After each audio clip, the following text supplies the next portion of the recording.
अब इसमें आपको नाइट्रीकरण तक करा दिया था हमने शायद, अगली हेडिंग डालनी है सल्फोनीकरण। सल्फोनीकरण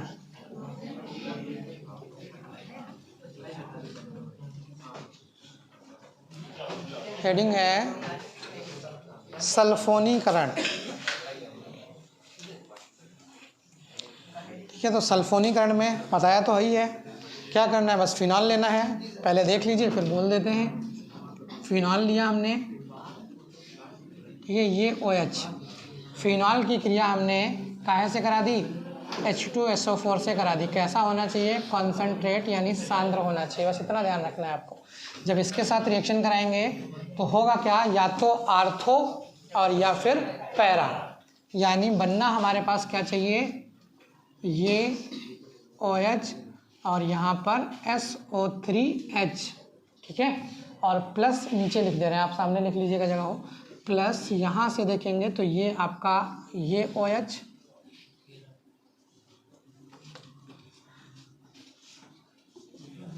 ठीक है, और यहाँ पर SO3H। अब देखिए बन तो दोनों जाएंगे, लेकिन अगर ज़्यादा मेजर प्रोडक्ट की बात करेंगे कि ज़्यादा फेवरेबल कौन होगा, ज़्यादा अच्छे से कौन बनना चाहेगा, तो भैया ये ज़्यादा अच्छे से बनना चाहेगा, क्योंकि आप जानते हैं बनते तो दोनों हैं। ये है जो कल बताया था, थोड़ा बड़ा ग्रुप है ना, थोड़ा मोटा ग्रुप है। अब अगर मोटा ग्रुप है तो क्या करेगा, इसको थोड़ा सा प्रभावित करेगा।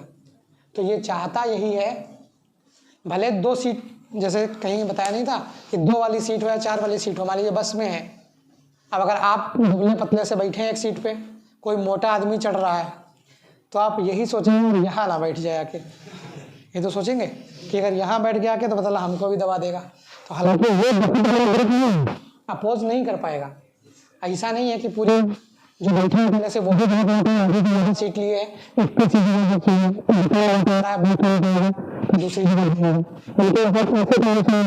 ऐसी कंडीशन है कि बेचारे दुबले पतले हैं, ठीक है, डबल सीट अब अगर कोई मोटा व्यक्ति आ रहा है रहेगा, लेकिन फिर सोच रहे हैं तो पूरे हमारे लिए हम वैसे भी और थोड़ा सा दिक्कत होगी बहुत ज़्यादा बैठने में, लेकिन फिर भी वो सोच रहा है कि हमारे जगह पर ना जाए, कहीं दूसरी जगह पर चलेंगे जहाँ पर पूरी सीट खाली है। और जो और मुझे तो ये कहेगा, जब सीट खाली है पूरे तो बैठे यहाँ पर होती है, ये ग्रुप थोड़ा बड़ा है, ठीक है, ये ग्रुप छोटा है तो जाएगा, कोई दिक्कत खास नहीं है। लेकिन हम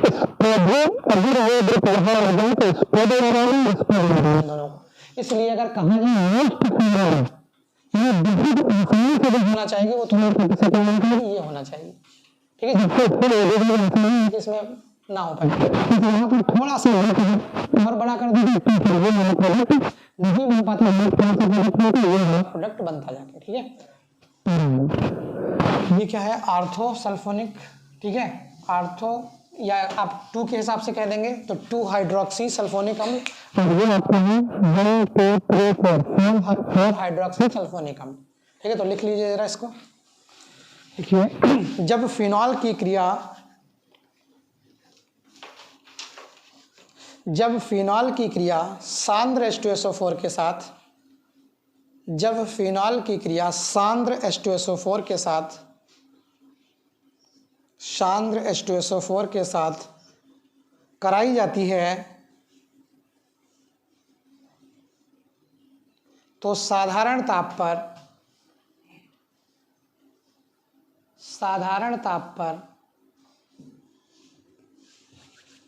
फिनॉल आर्थो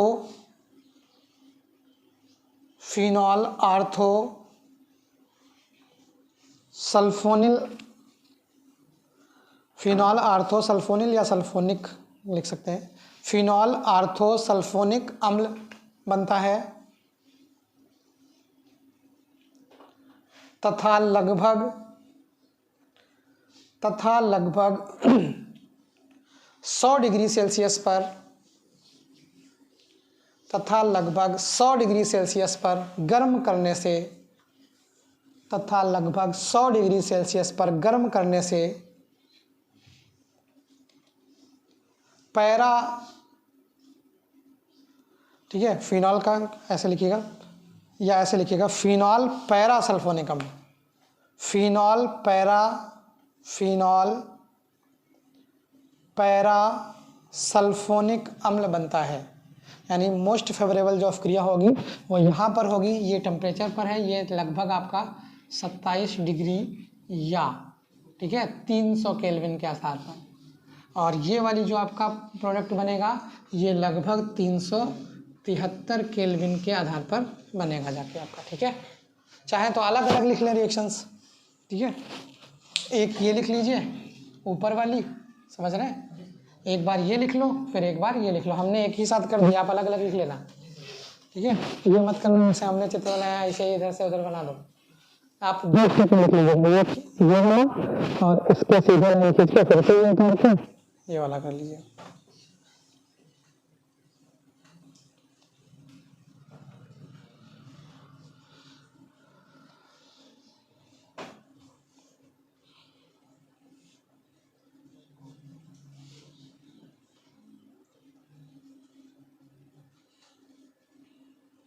बीच में गोला वाला बना लिया करो भैया तुम लोग, अगर गोला बीच में नहीं बनाओगे तो गड़बड़ हो जाएगा, छोटा है गोला, ठीक है। सबसे बार बार आपको बताते हैं क्योंकि ये चीज़ें बहुत इम्पॉर्टेंट है कि आप गोला ही छोड़ दोगे फिर कैसे बनेगा यार। ये गोला छोड़ने का हाल वही है कि आप बारात लिए जा रहे हैं बहुत लोगों की, दूल्हा को घर पे छोड़ के, ठीक है। तो मेन तो वही है, इसमें मेन रेजोनेंस ही है, इसका कोई मतलब नहीं है। खाली बेंजीन रिंग आपने बना दी, अंदर रिंग या डबल बॉन्ड नहीं बनाए तो बेंजीन बची कहाँ, वो तो फिर हेक्सेन हो गया, साइक्लोहेक्सेन हो क्या जी,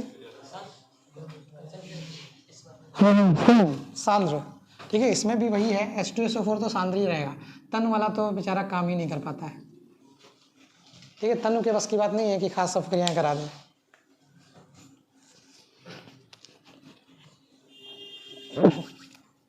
अगली हेडिंग लिखिएगी, बोले फ्रीडल क्राफ्ट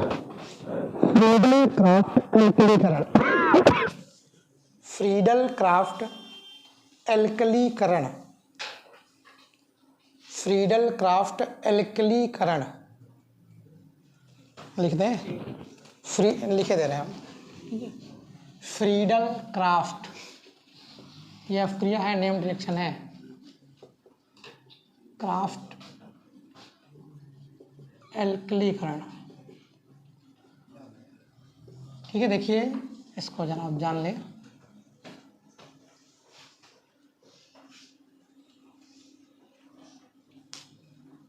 बोले देखिए जरा इसको भी समझ लीजिए पहले तब करिए।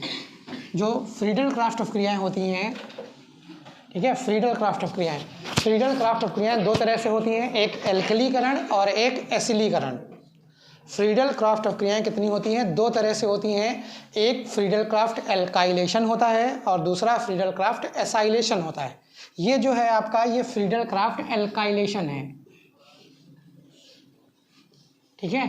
दूसरा क्या होता है, फ्रीडल क्राफ्ट एसाइलेशन, यानी एसाइल ग्रुप जा रहा है, इसमें कौन जा रहा होगा, एल्किल ग्रुप जा रहा होगा। एल्किल ग्रुप कौन होता है, CH3 है, C2H5 है, यही तो है। ये जो सिंपल सा एल्केन होता है वहाँ से एक हाइड्रोजन निकाल लो, जैसे CH4 था, क्या था, मेथेन था, एक हाइड्रोजन निकाल लो, क्या जनरेट होगा, CH3 बनेगा। ये क्या है, एल्किल समूह है, मेथ था तो मेथिल, C2H6 एथेन था, एक हाइड्रोजन निकाल दिया, C2H5 एथिल, समझ रहे हैं। तो अगर एल्किल समूह जा रहा है जुड़ने तो उसको हम क्या कह देते हैं, एल्काइलेशन कह देते हैं। और अगर एसाइल समूह जा रहा है, एसाइल समूह का होता है CH3COCl, ये समूह जो CH3CO समूह होता है इसको हम क्या बोलते हैं, एसाइल समूह बोलते हैं। क्या बोलते हैं, एसाइल, ठीक है, एसाइल समूह। तो ये क्या है, अगर इसके साथ अभिक्रिया करा देंगे तो एसाइलेशन, एसिलीकरण, इसके साथ करा देंगे तो एल्कलीकरण, तो यहाँ पर दोनों पढ़ने हैं आपको, लेकिन यहाँ पर पहला जो आपने हेडिंग डाली वो क्या है, फ्रीडल क्राफ्ट एल्काइलेशन है, फ्रीडल क्राफ्ट एल्कलीकरण है। तो जरा फ्रीडल क्राफ्ट एल्कलीकरण को अगर देखें हम, तो हम करते क्या हैं, हमने फिनॉल ले लिया, ठीक है। देखिए नेम्ड रिएक्शन में रिएक्शन चाहे जो कुछ हो, लेकिन हमको ये तो पता है यार कि ये आर्थो भेजता है तो आर्थो भेजेगा, पैरा भेजता है तो पैरा भेजता है, चाहे नेम्ड रिएक्शन ले आओ चाहे कोई ले आओ। अभी और भी रिएक्शंस आएंगी, सब में क्या है, प्रोसेस वही होना है। कोई अपवाद स्वरूप निकल जाए कि देखिए केमिस्ट्री में दावा नहीं किया जा सकता है, केमिस्ट्री में हम चैलेंज के साथ नहीं कह सकते कि ये ऐसा है तो ऐसा ही जाएगा, क्योंकि जरा सी चीज़ में अपवाद हो जाता है। अपवाद की समस्या यही है, आपके सबके साथ होते हैं अपवाद। कोई काम है नहीं कर पा रहे हैं, अरे ये हो नहीं रहा है, अपवाद है, भले वो ना गड़बड़ हो, लेकिन केमिस्ट्री का तो ये रूल है। अगर, और जाहिर सी बात है, अगर ढर्रे पर नहीं चल रहा है तो अपवाद ही तो है यार।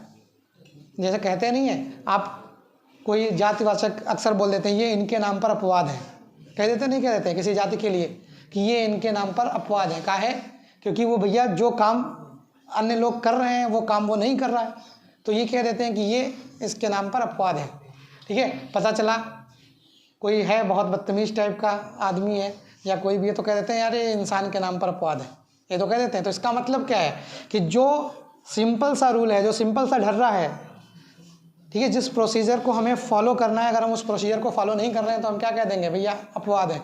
अभी आप स्कूल जाओ, रूल क्या है, स्कूल के गेट से निकलोगे ना, अगर गेट से निकल रहे हो तो ठीक हो, दीवार कूद काद के आ रहे हो तो आप अपवाद हो, ठीक है। यानी अगर आपने प्रोसीजर को फॉलो नहीं किया है तो आप अपवाद हो, बस, और कोई अपवाद की परिभाषा नहीं है। तो यहाँ पे देखेंगे ये आपका OH हो गया, इसकी क्रिया हम करा दें CH3Cl से, कैसे करा दें, CH3Cl से मेथिल क्लोराइड की उपस्थिति में करा दें, सॉरी मेथिल क्लोराइड के साथ करा दें, और एनहाइड्रस, ध्यान समझिएगा, रिएक्शन से पूछी जाती हैं और उड़ जाएंगी तो फिर याद ही करनी पड़ेंगी। एनहाइड्रस AlCl3, ठीक है, एनहाइड्रस AlCl3 यानी निर्जल AlCl3 की उपस्थिति में ये क्या है, का काम करता है, ठीक है। कहीं पर भी अगर नमी वमी है तो उसको क्या करेगा, खींच लाएगा, या जहाँ कहीं भी निर्जल लिया गया हो, निर्जल लेने का कारण ये होता है कि वहाँ पर हो सकता है कि नमी की वजह से कोई विस्फोट होने की संभावना हो, इसलिए हम वहाँ पर क्या करते हैं, निर्जल लेते हैं सामान्यतः। ये कराते हैं तो भैया ये इंटरमीडिएट के आधार पर एनहाइड्रस लेना पड़ता है, ये इसको ले जाते हैं,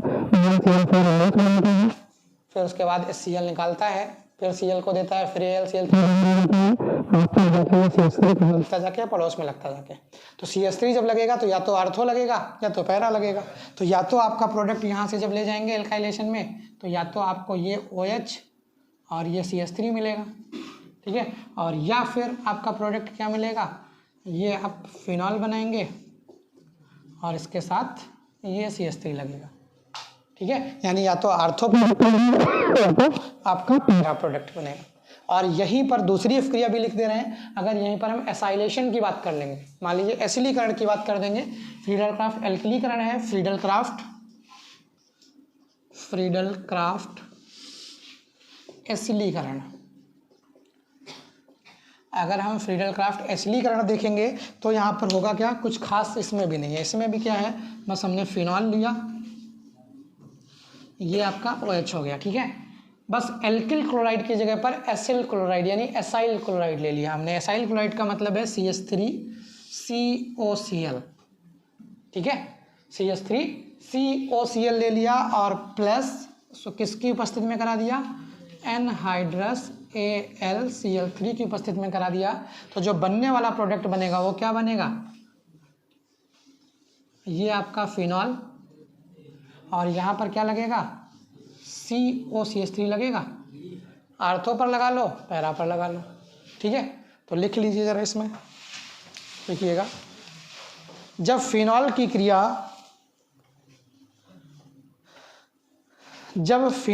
क्रिया एल्किल क्लोराइड के साथ, जब फिनॉल की क्रिया एल्किल क्लोराइड के साथ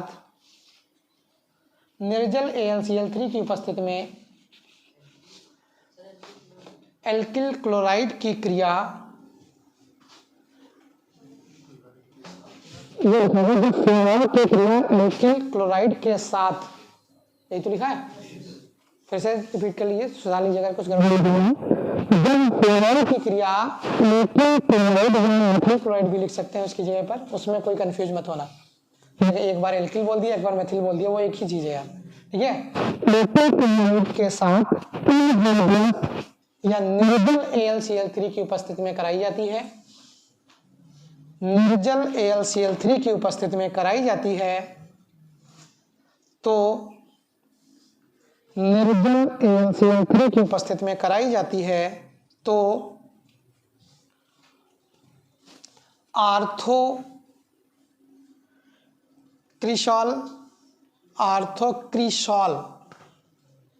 क्रिशॉल, ये जो कंपाउंड बनते हैं ये क्रिशॉल इनका नाम होता है। ये आर्थो पर लगा है CH3 तो ये आर्थो क्रिशॉल हो गया, और ये आपका पैरा क्रिशॉल हो गया। आर्थो क्रिशॉल तथा पैरा क्रिशॉल बनते हैं, आर्थो क्रिशॉल तथा पैरा क्रिशॉल बनते हैं, आर्थो क्रिशॉल तथा पैरा क्रिशॉल बनते हैं, ठीक है। ये वाली अफ्क्रिया आपको लिखनी है, ये ऊपर वाली।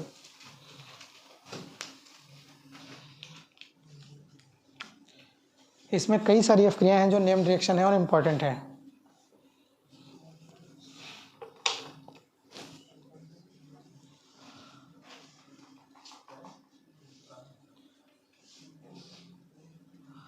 आर्थो क्रिशॉल तथा पैरा क्रिशॉल बनता है, और ये दोनों रिएक्शंस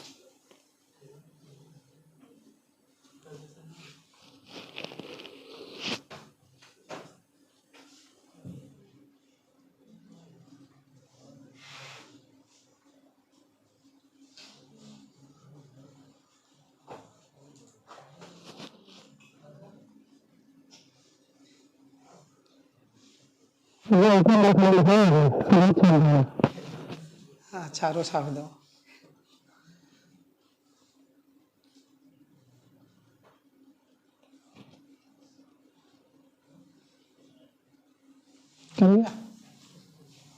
अब अगले लीजिए फ्रीडल क्राफ्ट एसिडी करेगा, फ्रीडल क्राफ्ट एसिडी करेगा, फ्रीडल क्राफ्ट एसिडी करेगा, ये दूसरी वाली फ्रीडल क्राफ्ट एसिडीकरण। तो लिखिए, बोले जब फिनॉल की क्रिया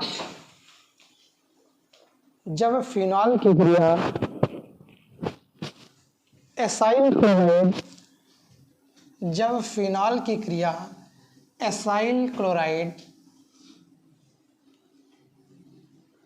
जब फिनॉल की क्रिया एसाइल क्लोराइड के साथ,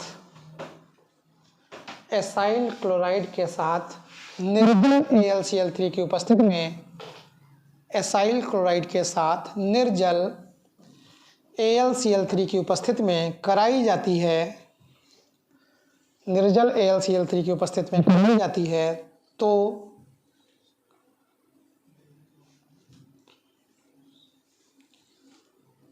आर्थो तथा पैरा हाइड्रोक्सी कराई जाती है, तो आर्थो तथा पैरा हाइड्रोक्सी, आर्थो तथा पैरा हाइड्रोक्सी एसीटोफिनॉन, एसीटोफिनॉन, देखिए ये बनेगा, इसके साथ में ये प्रोडक्ट बनेगा, हम नाम अभी लिखे दे रहे हैं अगर कन्फ्यूजन होगा।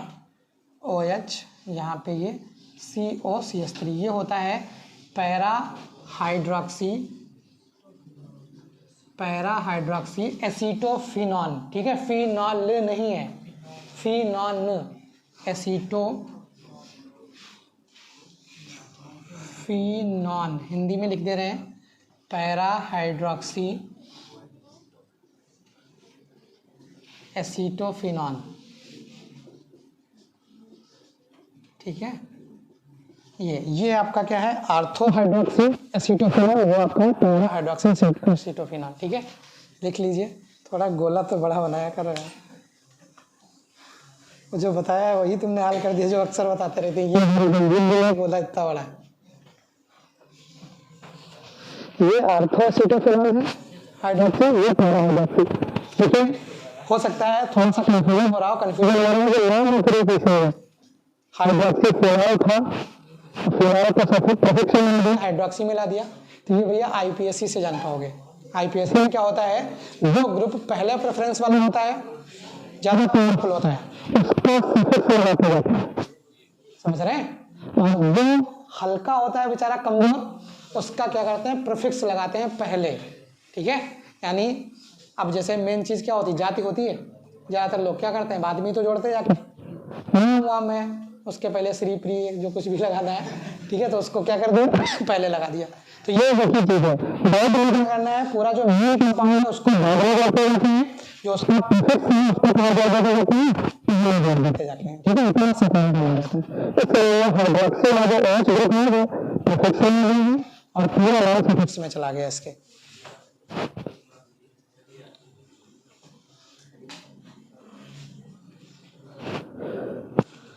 ठीक है, याद हो जाएगा धीरे धीरे रिएक्शंस। तो बस वही समस्या तो आपको कुछ करने नहीं जाते हैं, अगर करें आप तो हमने कुछ थोड़ा शुरू किया है यूट्यूब पर, थोड़ा सा हर रोज 2 4 5 क्वेश्चन अब इसके डालने लगेंगे। अभी तो हम शुरुआत वाले डाल रहे हैं, लेकिन आप कोशिश करेंगे आपके चैप्टर से रोज 5 6 क्वेश्चन डाल देंगे। आप कम से कम उसको पढ़ो, कुछ नहीं करना है उसमें, खाली क्वेश्चन टिक कर देखना है। क्वेश्चन देखोगे उसके 4 ऑप्शन मिलेंगे। ठीक है, खोजोगे खाजोगे या पूछोगे या कहीं देखोगे टिक करोगे तो हो सकता है थोड़ा बहुत याद हो जाए। ठीक है, अब आपको क्वेश्चन आराम से मिल जाएंगे, रोज 2 4 क्वेश्चन इसी तरह का आपको चैप्टर चल रहा है उसी से रिलेटेड हम वैकल्पिक 2 4 5 डाल दिया करेंगे उस पर रोज। कर लिया, अगली हेडिंग लिख लीजिएगा, अगर आराम से कर लीजिए। अगली हेडिंग है, हेडिंग लिख लेते हैं, आप आराम से लिखते रहिए। अगली हेडिंग है कोल्बे स्मिथ अपक्रिया। सब नेम रिएक्शन है भैया, इसी चैप्टर में भरी पड़ी है सारी। कोल्बे स्मिथ अपक्रिया, ठीक है, और इम्पॉर्टेंट है नेम रिएक्शन पे बिना कहे, क्योंकि आपके कोर्स में इतनी है नेम रिएक्शन कि उसमें छांटना पड़े इम्पॉर्टेंट बिना इम्पॉर्टेंट। 15-20 मुश्किल से नेम रिएक्शन होंगी। ठीक है, 15-20 भी ज़्यादा लगेंगी तो फिर अलग बात है। ये यार इतना तो कुछ पढ़ोगे ही, इंटर में हो, वैसे तो बहुत होती हैं। हमको तो कम से कम अगर बताएं तो 3000 नेम रिएक्शन तो याद ही होंगी कम से कम, मतलब जो ध्यान होंगी 3000। अब डायरेक्ट नहीं है कि आप वो बोलते चले जाएं, आप अगर नाम पूछते हैं तो कम से कम ध्यान होंगी 2-3 हज़ार तो होंगी ही होंगी, इस तरह की बहुत होती है रिएक्शन। ठीक है, चलिए अब इसमें लिखिएगा जरा। जब फिनॉल की क्रिया कार्बन डाइऑक्साइड, जब फिनॉल की क्रिया, अगर आप क्वेश्चन और लिख रहे हैं तो वो भी लिख लीजिए, जब बोलना हो तब बता दीजिएगा। हेडिंग डालिए कोल्बे स्मिथ अपक्रिया। ठीक है, आराम से डाल लीजिए कोल्बे स्मिथ अपक्रिया। ठीक है, देखिए अच्छी अपक्रिया है। चलिए अच्छा पहले सुन ही लीजिए तब लिखाते हैं इसको। कुछ खास नहीं है, ठीक है, बहुत सरल अपक्रिया है। सिर्फ क्या कर देना है, हमने क्या लेना है, फिनॉल लेना है।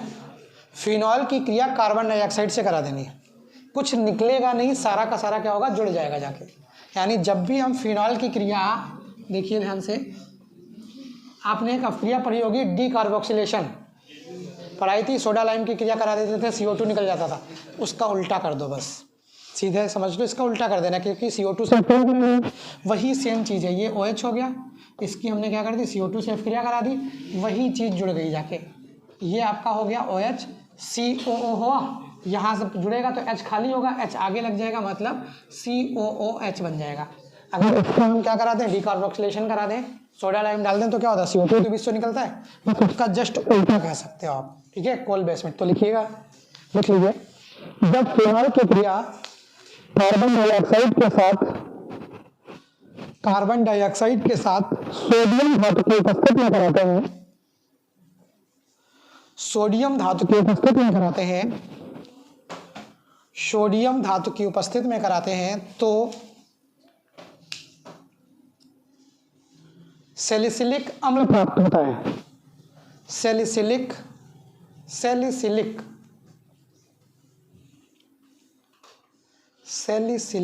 अम्ल प्राप्त होता है। इस अपक्रिया को कोल्बे स्मिथ कहते हैं, इसे कोल्बे स्मिथ अपक्रिया कहते हैं, कोल्बे स्मिथ अपक्रिया कहते हैं।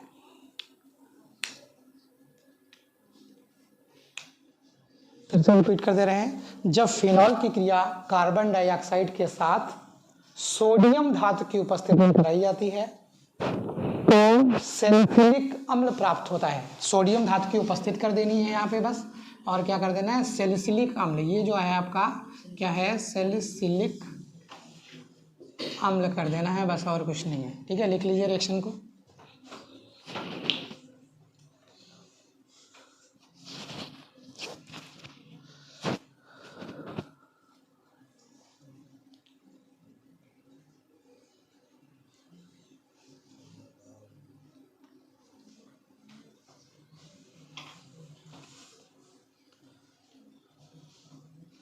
क्या दिख नहीं रहा क्या? फिनॉल है तो CO2 है, NO है यानी सोडियम की उपस्थित है, फिनॉल के जस्ट पड़ोस में लेते हैं और फिर क्या है, COOH लगा हुआ है। ठीक है, मतलब सैलिसिलिक अम्ल बना हुआ है। अगली हेडिंग लिख लीजिए, रीमर टीमैन अपक्रिया। रीमर, ये हो सकता है कुछ को लग रहा हो करा चुके हैं, कोई दिक्कत नहीं, फिर से लिखिए, रीमर टीमैन अपक्रिया। जितनी ज़्यादा बार आ रही है समझ लो उतनी ही ज़्यादा इंपॉर्टेंट है। रीमर टीमन कार्बेनिमीन, दो अपक्रियाएं तो बहुत ही ज़्यादा इंपॉर्टेंट हैं, पूछी हर हाल में जाती है। ठीक है, रीमर टीमन अपक्रिया। अब रीमर टीमन में होता क्या है, बस फिनॉल की क्रिया है। हाँ, फिनॉल की क्रिया अगर कराएंगे आप, फिनॉल की क्रिया कहाँ से, क्लोरोफॉर्म से और किसी क्षार से करा देते हैं, तो बस सेल्सियल्डिहाइड बनता है। ये फिनॉल यहाँ पर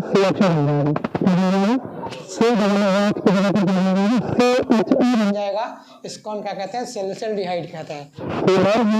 फिनॉल की क्रिया CHCl3 और क्षार के साथ कराते हैं तो क्या बनता है, सेल्सियल्डिहाइड बनता है। इस अपक्रिया को हम क्या कहते हैं, रीमर टीमैन अपक्रिया कहते हैं। बहुत ज़्यादा इंपॉर्टेंट है, यहाँ के लिए भी इंपॉर्टेंट है, कंपटीशंस के लिए भी बहुत इंपॉर्टेंट है, क्योंकि इसमें जो इंटरमीडिएट बनता है, कार्बीन्स बनते हैं, वो थोड़े अलग टाइप के कंपाउंड्स होते हैं।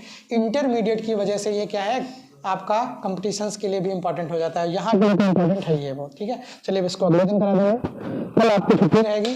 ठीक है, परसों पढ़ाएंगे आपको। यार भैया